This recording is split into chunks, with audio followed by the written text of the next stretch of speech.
시편 148편 1절에서 14절 말씀입니다.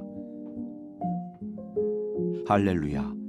하늘에서 여호와를 찬양하며 높은 데서 그를 찬양할지어다.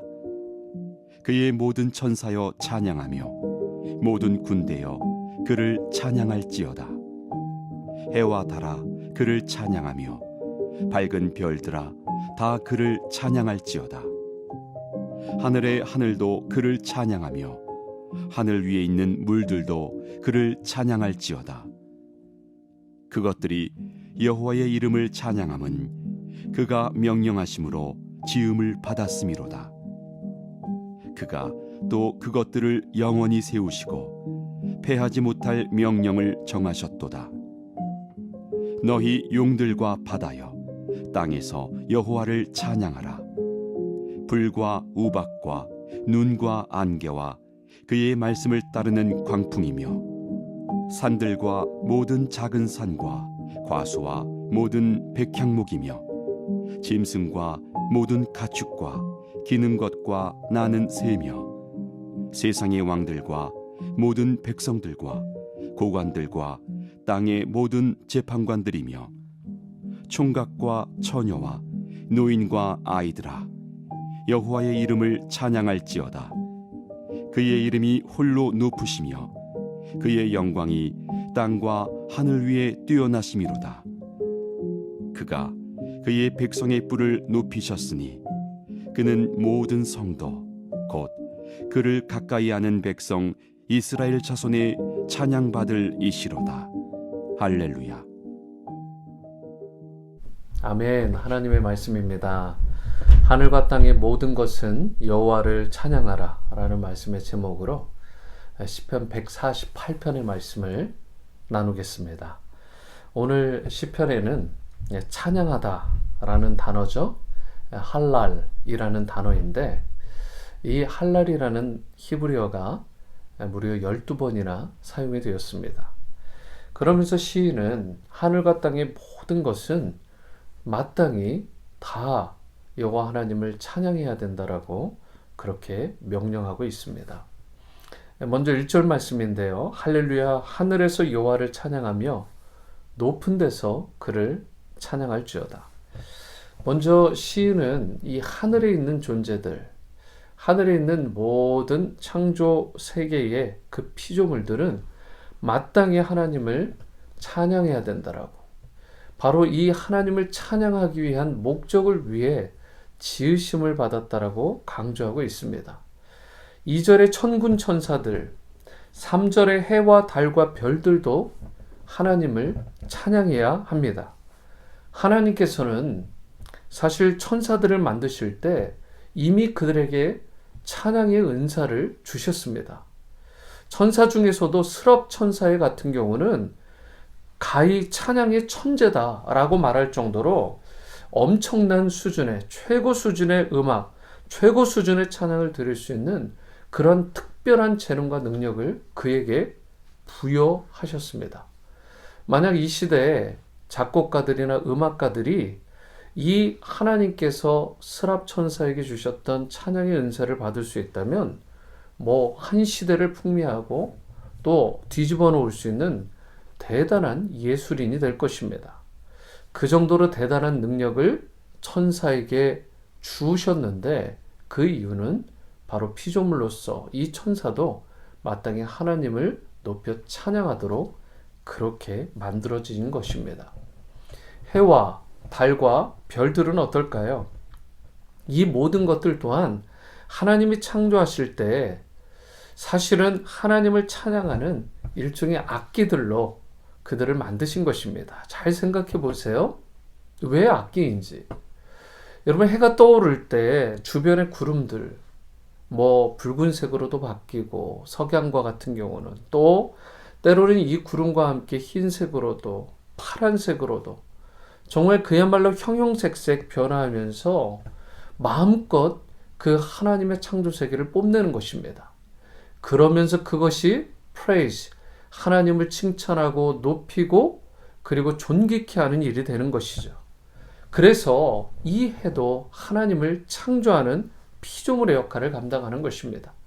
별들은요, 하늘에 수도 없이 많이 촘촘하게 박혀 있죠.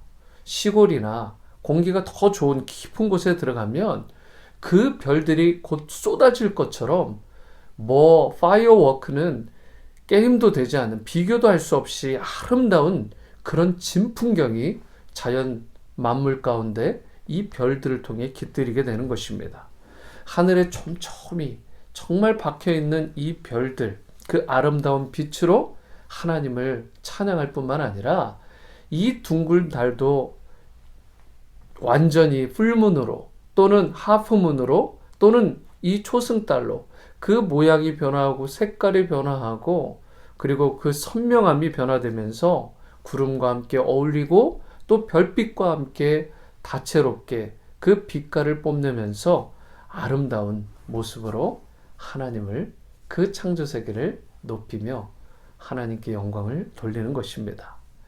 여러분, 4절과 같이 하늘의 하늘도, 하늘 위에 있는 물들도, 곧 구름도 하나님을 찬양하는데, 이렇게 여호와의 이름을 찬양함은 하나님이 창조하셨기 때문이다.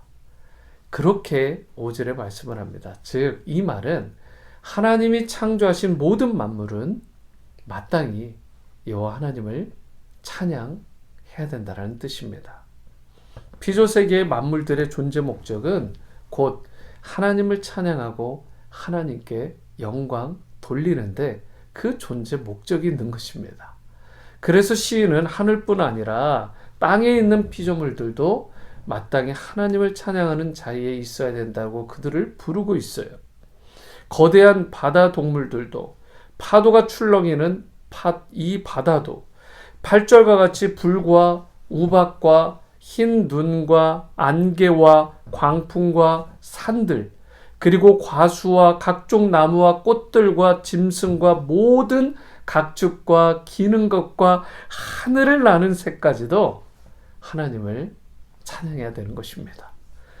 그리고 그 찬양의 절정은 무엇일까요? 단연 하나님의 형상대로 지으심을 받은, 바로 하나님이 만드시고 보기에 심히 좋았더라고 극찬을 하셨던 여러분과 저와 같은 하나님의 자녀요 백성, 곧 새 이스라엘 성도들이 드리는 찬양입니다.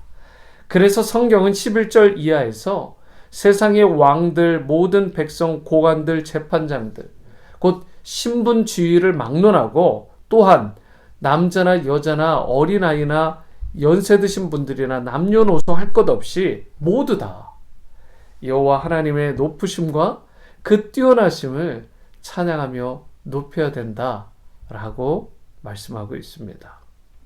왜냐하면 하나님은 모든 성도들과 모든 이 땅의 피조 만물들의 찬양을 받으시기에 합당하신 분이시기 때문에 그렇습니다. 뿐만 아니라 여기에 더해서 예수님께서는 성도들에게 하나님을 너희도 마땅히 찬양해야 되지만 이방인들로 하여금 믿지 않는 가족과 친구, 동료와 이웃, 민족과 열방으로 하여금 하나님을 찬송하게 만들어야 될 그 책임과 의무가 우리에게 그 미션이 있다라고 말씀하셨습니다. 이것을 위해 성도는 입술로 하나님을 찬양하고 그리고 말씀을 선포할 뿐만 아니라 착한 행실을 통해서 하나님의 백성다운 그런 언행과 삶의 모습, 열매를 통해서 이방인들로 하여금 하나님께 영광을 돌리고 하나님을 마땅히 찬양하는 인생이 되도록 해야 된다라고 저와 여러분들에게 명령하셨습니다. 성도의 찬양은 이와 같이 입술의 고백, 입술의 흥얼거리는 그 곡조도 중요하지만 무엇보다 창조주 되시고 구원자 되시고 심판주가 되신 주님의 그 사랑과 그 은혜와 그 위대하심과 그 광대하심을 praise, 그 찬양하는 것, 이것이 바로 성도의 마땅한 찬양인 줄 믿습니다. 우리가 그렇기 때문에 성도된 여러분과 저는 모든 삶을 통해 하나님께 찬양하고 영광 돌릴 수 있어야 됩니다.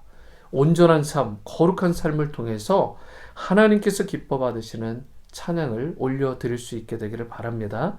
하나님이 지으신 모든 세계, 모든 피조물들과 함께 하나님을 높이시고 거하시는 모든 곳마다 찬양의 향기가 가득한 모든 온누리 성도님들 다 되어지게 되기를 주님의 이름으로 축원합니다. 기도하십니다. 사랑과 은혜 주님, 우리가 이 땅에 살아있고 또 호흡하고 존재하는 목적이 여호와 하나님을 찬양하기 위함임을 고백합니다. 하늘에 해와 달과 별들이 존재하고 이 땅에 모든 피조세계들이 존재하는 그 이유와 뜻도 마땅히 하나님을 그 창조의 목적에 따라 찬양하고 영광 돌리는 일인 줄 믿습니다. 우리가 호흡이 닿는 그 순간까지 하나님께 온전히 영광 돌릴 수 있게 도와주시고 이 땅에서 마땅히 하나님의 창조물답게 피조물답게 그 사명을 다 감당하며 하나님께 기쁨의 찬양 또 우리의 삶을 통해서도 영광 돌리는 우리 모두가 되게 도와주옵소서. 예수님의 이름으로 기도드립니다. 아멘.